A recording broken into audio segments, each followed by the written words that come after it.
Welcome to your academy, Munilal sir. My dear students, today I am going to teach English of class 10, book Footprints Without Feet, chapter number 9, and the topic is Holi. Dear students, मैं बता दूं कि इस topic पर जो part 1 है, यानी मैं कहूँ तो एक वीडियो ऑलरेडी मैंने अपलोड कर दिया है, जिसमें इस टॉपिक का कुछ हिस्सा मैंने एक्सप्लेन किया था। और आज डियर स्टूडेंट्स पार्ट 2 होगा, और पार्ट 2 में हम लोग कहाँ से स्टार्ट करेंगे ये मैं आपको बता देता हूँ। देखिए, थोड़ा सा ओवरव्यू भी मैं बता दूं। पार्ट 1 में क्या हुआ था डियर स्टूडेंट्स, हम लोगों ने जाना था कि सुलेखा एक लड़की है जो कि जन्म के समय बहुत खूबसूरत थी, लेकिन 9 महीने की जब वह थी, ठीक है, 10 months, sorry not, no 9 month नहीं है बल्कि 10 मंथ्स की थी जब वह, तो वह अपने कॉट से यानी खाट से गिर गई थी सर के बल, और उसके ब्रेन का कुछ हिस्सा डैमेज हो जाने से जो है वह थोड़ी सुस्त सी रहने लगी, और लोग उसको भोली कहने लगे। भोली का मतलब सिंपलटन, बिल्कुल सीधी सादी, मतलब किसी से ना लेना ना देना, ठीक है।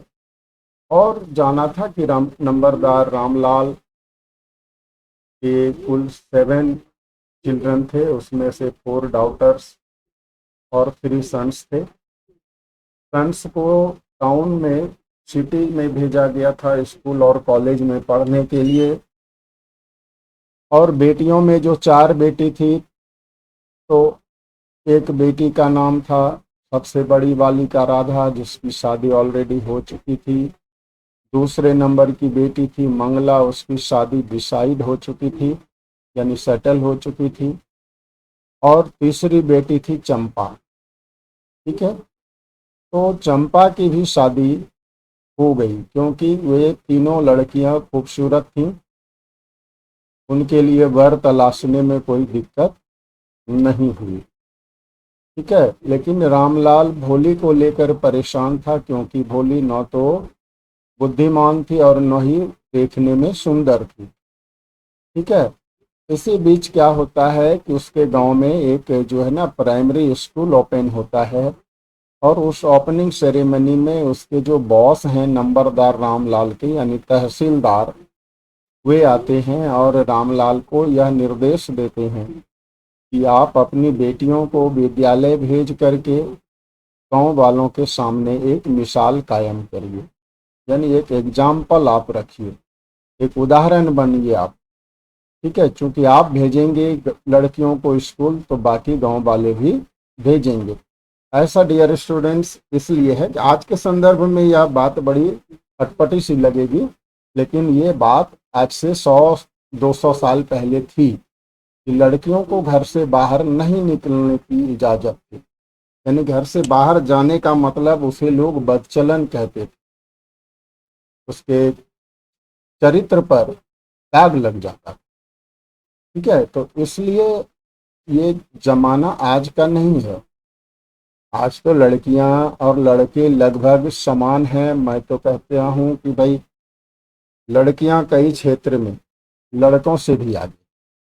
तो आज का ज़माना काफ़ी अलग है। खैर, हम लोग जो पढ़ रहे हैं उस पर चर्चा करते हैं। तो डियर स्टूडेंट्स, हम लोग यहाँ तक पढ़े थे, ठीक है। You must send your daughters to school, ये तहसीलदार साहब ने रामलाल को कह दिया।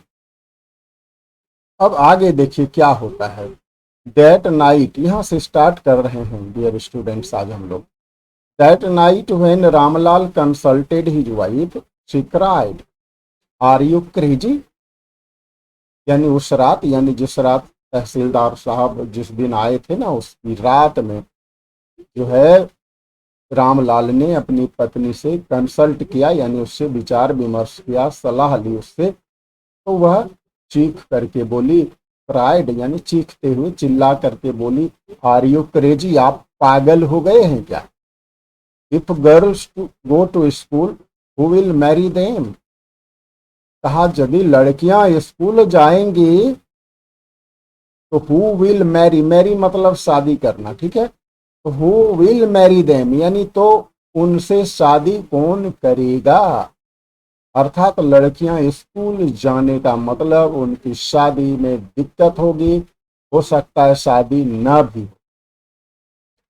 ठीक है, मैंने पहले ही बताया कि घर से बाहर निकलने का मतलब उसके चरित्रहीनता की बात लोग करने लगते थे, बदचलन कहने लगते थे गांव समाज के लोग। ठीक है, इसलिए रामलाल की वाइफ ये कह रहे हैं, यानी रामलाल की वाइफ के माध्यम से के ए अब्बास ने यह दिखाना चाह रहा है कि उस जमाने में लड़कियों के बारे में जो है सोच कितनी संकीर्ण थी, कितना नैरो माइंडेड थे लोग।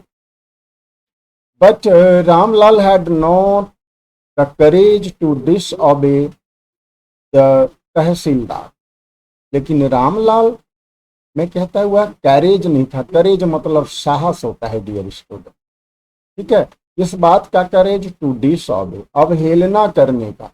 इसकी अवहेलना तहसीलदार की, यानी तहसीलदार उनसे बड़े ऑफिसर हुए, बॉस हो गए उसके, तो उसकी अवज्ञा करना, उसको डिसऑबे करना, ये कहता है रामलाल के बस की बात नहीं थी।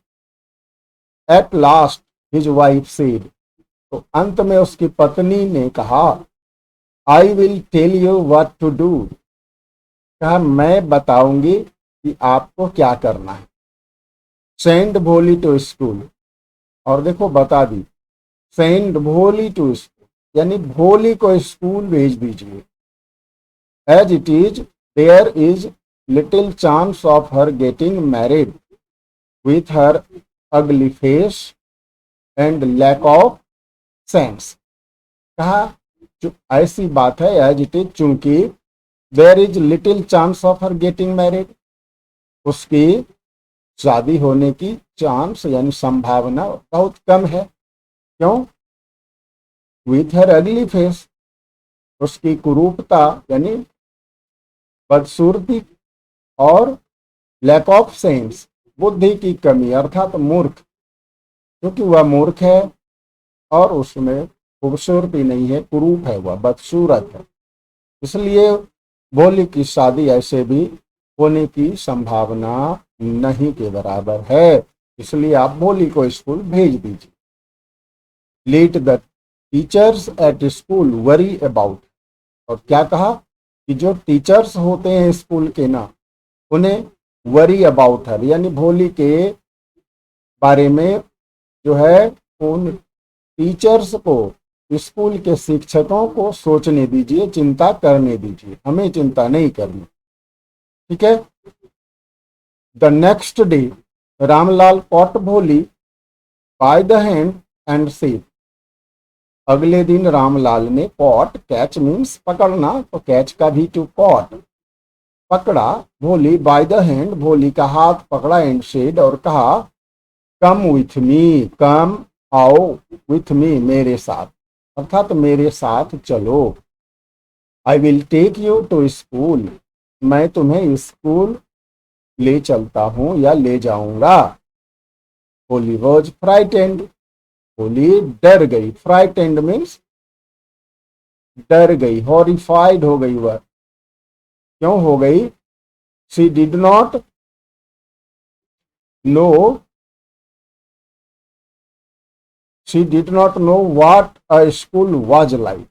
देखिए, होली नहीं जानती थी कि स्कूल कैसा होता है। She remembered how a few days ago their old cow Lakshmi had been turned out of the house and sold.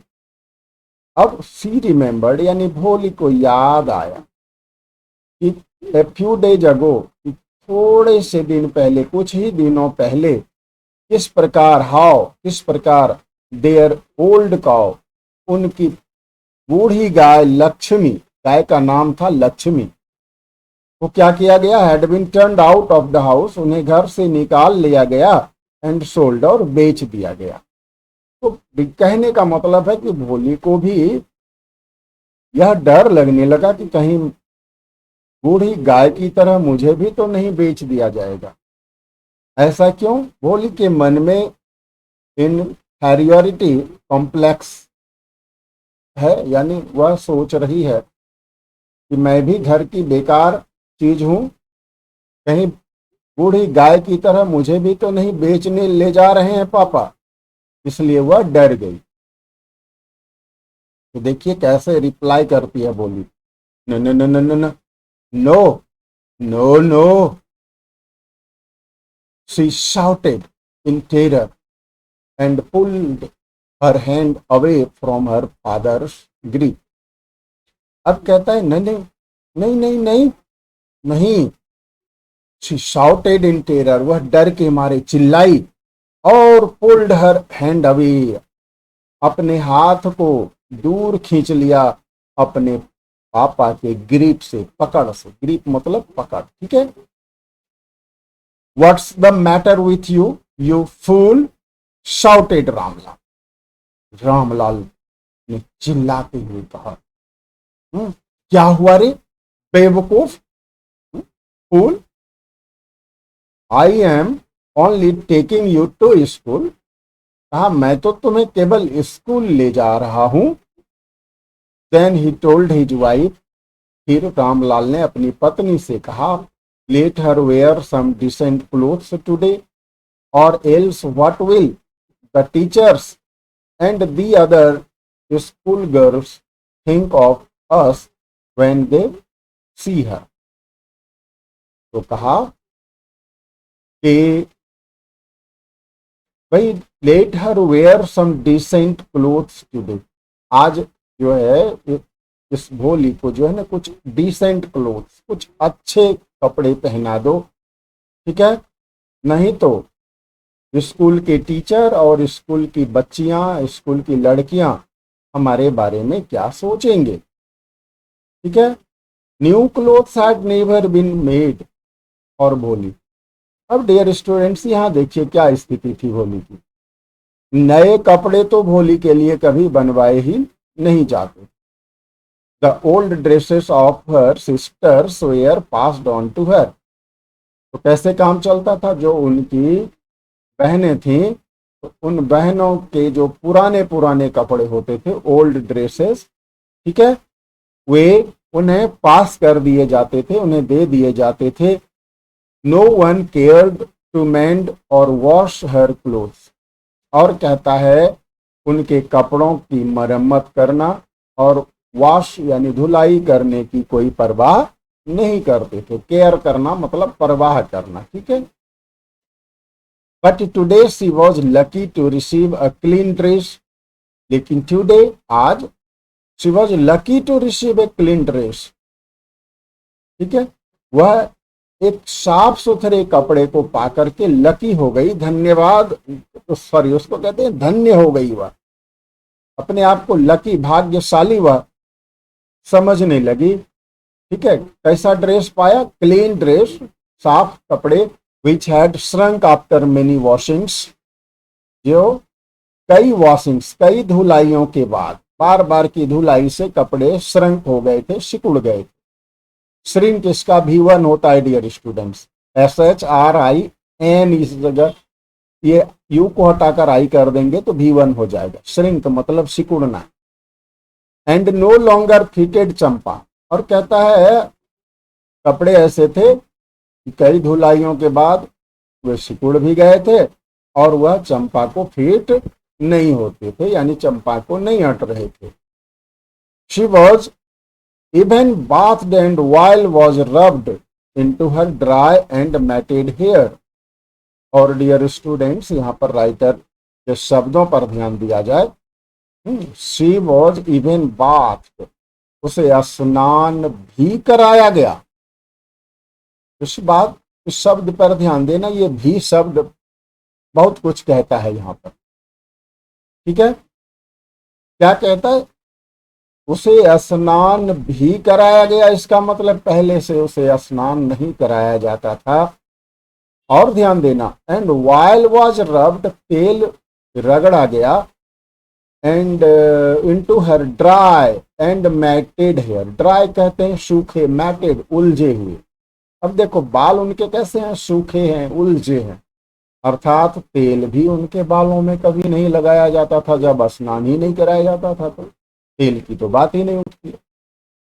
Only then did she begin to believe that she was being taken to a place better than her home, तभी उसको विश्वास होने लगा, begin to believe, या यकीन होने लगा, विश्वास होने लगा भोली को कि उन्हें घर से बेहतर जगह पर ले जाया जा रहा है।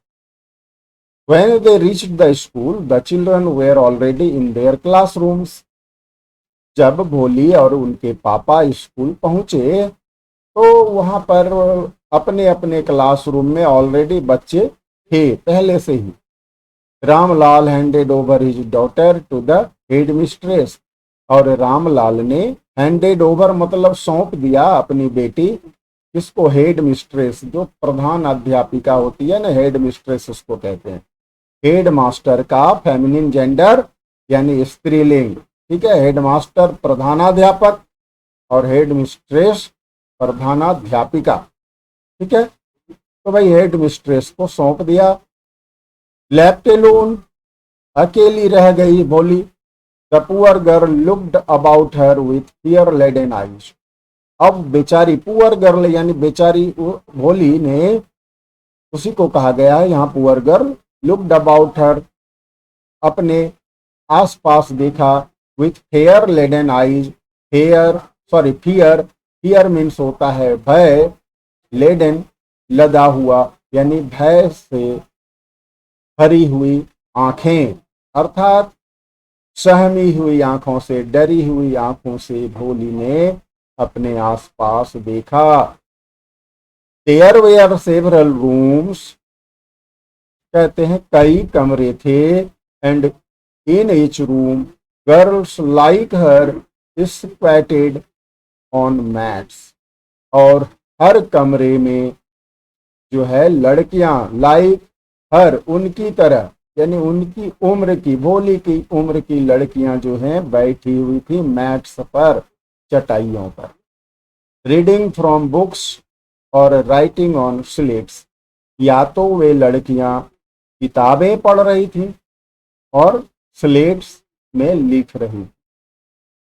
The head mistress asked Bholi to sit down in a corner in one of the classrooms, और हेड मिस्ट्रेस ने भोली को कहा कि वन ऑफ द क्लासरूम, बहुत सारे क्लासरूम है, तो किसी भी क्लासरूम में, किसी भी वर्ग कक्ष में जाकर किसी कोने में बैठ जाओ डियर स्टूडेंट्स। देखो, और किसी कोने में तू बैठ जा।